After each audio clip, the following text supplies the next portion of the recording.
Imagine a world without trees.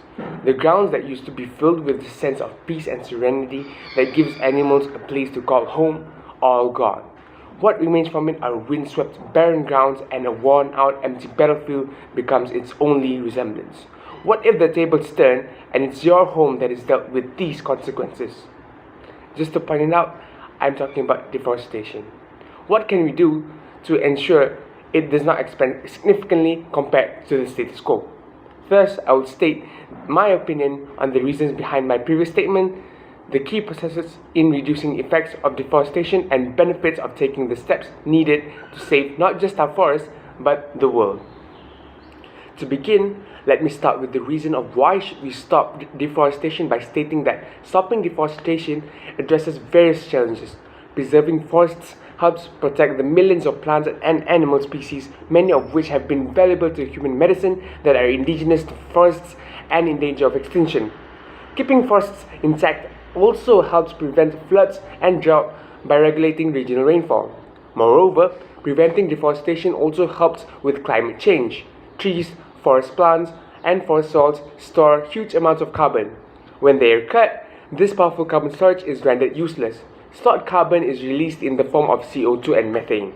On top of that, forest loss contributes about 15 to 20% of all annual greenhouse gas emissions. In a matter of fact, the Amazon alone is one of the vastest carbon stores in the world, containing 10 times the annual global emissions of carbon from fossil fuels. Next, we will have a look on how can we help with this movement. The answer is to consume everything less. Our society is over-consuming. We're demanding too much from our planet and having an unsustainable ecological footprint. But there's one important thing we need to be especially aware and consume less, which are meat and dairy.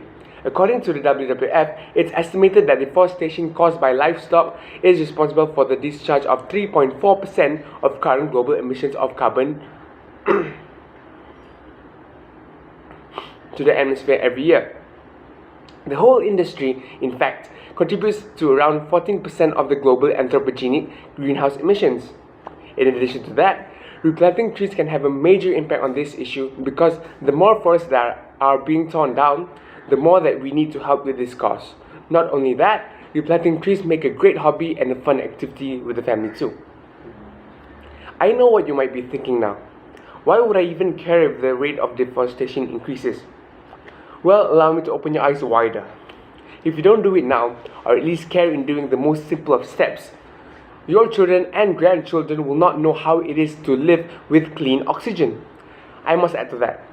We don't see it now because the problem has not taken full effect yet. Are we going to take action when it's all too late? The benefit of us preventing deforestation is crystal clear, as we wish to make our future a cleaner, much safer, and environmental friendly place to live in. Now let me take you to the future as we imagine.